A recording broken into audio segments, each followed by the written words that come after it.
don't know about you guys, but I have a very, very hard time trusting the mainstream media. In fact, that's kind of putting it politely. I don't trust the mainstream media at all. So when I heard that the surveillance footage of the Karmelo Anthony Austin Metcalf incident was released to just a few members of the media, it gave me a very uneasy feeling. I'm not trying to be an ass. I'm not trying to be difficult.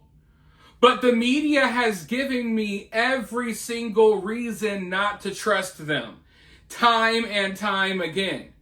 They have given me no reason to believe anything that they say these days.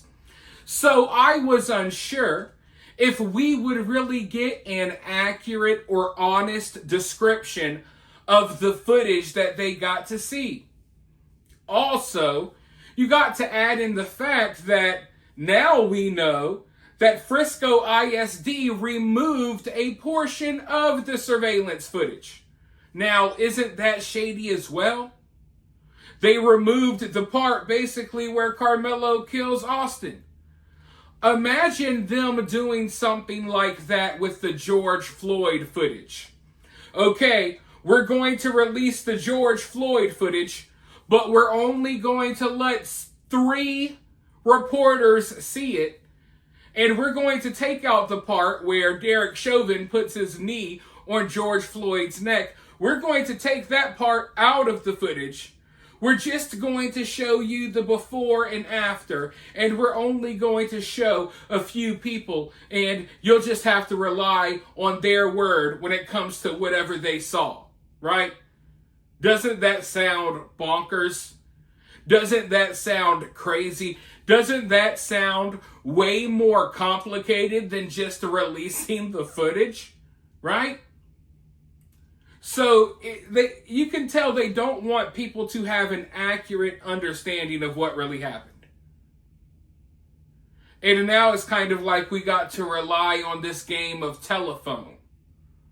What did this reporter see on the footage? How did he report it to this guy? How did this guy write it down to be reported in this article? How is this newscaster, how is this news anchor going to report what he heard this guy saw? You know what I mean? And by the time you hear it from me, it's, the information's gone through like 6 different people instead of everyone seeing what happened with their own 2 eyes. But luckily for us, Sarah Fields, who is a journalist who has been covering this case very closely. You probably heard the baby beater Dominique Alexander try to call her out and bash her in one of his press conferences. Well, she saw the footage as well, and she has provided a description of the footage, and for the most part, it basically aligns with what we've heard from the media. But she provides one key detail that the media did not provide. And this key detail is really important, if you ask me. It's probably the most important part of the footage that has been released. But I want to go ahead and dive into her description of what she saw.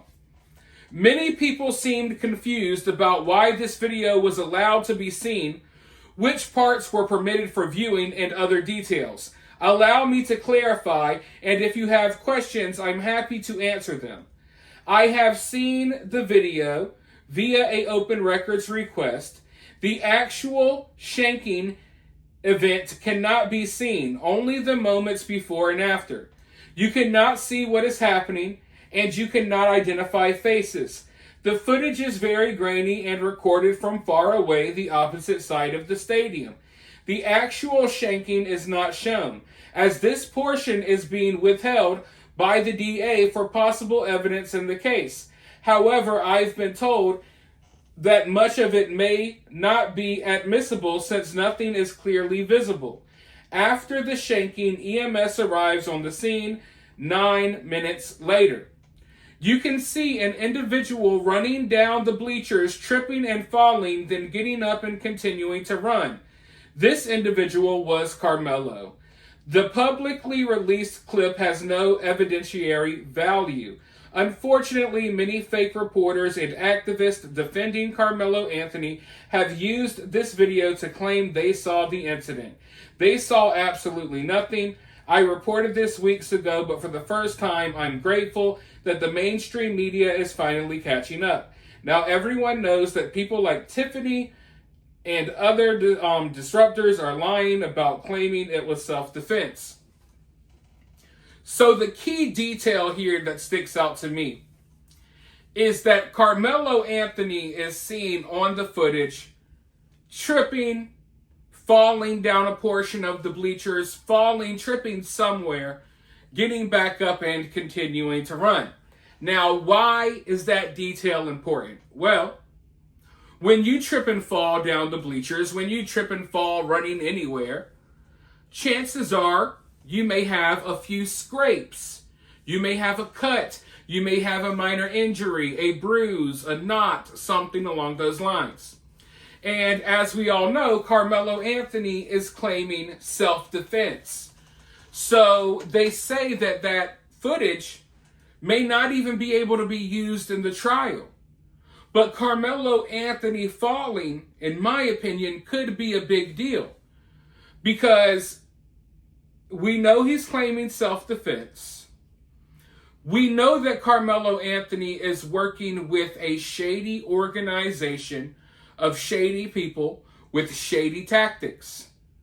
There's a possibility that Karmelo could point towards an injury that he got from falling and running away and claim that it happened during the physical altercation with Austin Metcalf. He could have fallen and scraped a knee, scraped an elbow. Who knows?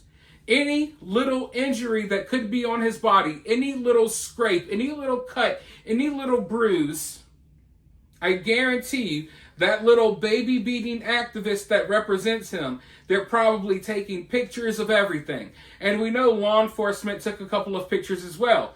I believe they took a picture of Karmelo Anthony's hands because there was blood on his hands. I don't know if it was Austin's or his own, I don't know.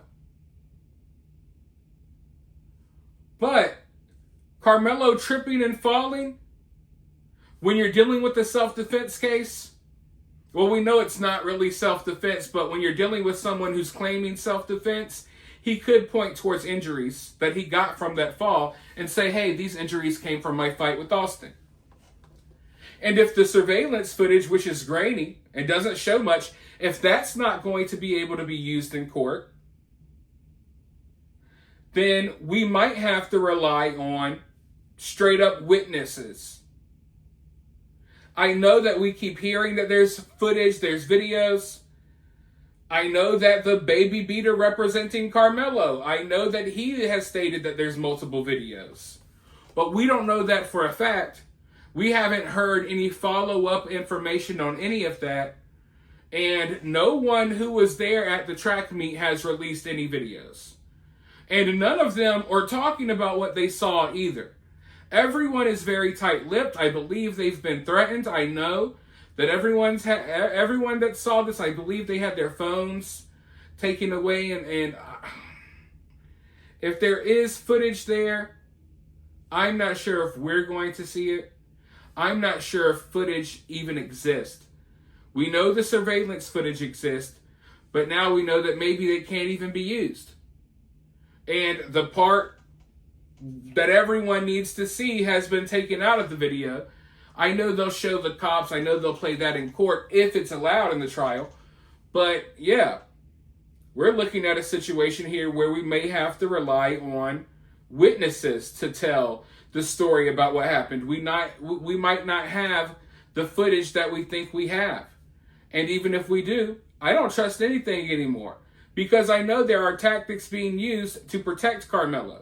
There are tactics being used. There is, from him not being expelled to him being allowed to graduate, all these weird things that are happening in Karmelo's favor. So I'm not so sure if there even is footage definitely proving that Karmelo Anthony wasn't acting in self-defense. even though we all know he wasn't. If there was a good footage of it, who's to say we ever see it? Who's to say that they ever let us know it even exists? So, I don't know. I'm just really skeptical when it comes to this case. And for the right reasons, because of everything we've seen play out so far. But for now, I just want everyone to keep this in mind, that Carmelo Anthony was spotted falling, and I will be interested to see if they try to use any injuries to claim, oh, you know, Carmelo got this. He got hurt when he was fighting Austin. We'll see, though. I'm telling you right now, the people we're dealing with, you cannot put anything past them. That's why I'm staying focused on this story, and I'm not letting it go. But for now, you guys let me know what you think down in the comments below. While you're down there, hit that thumbs up, hit that subscribe, ring that notification bell, and I'll talk to you all very soon in the next video.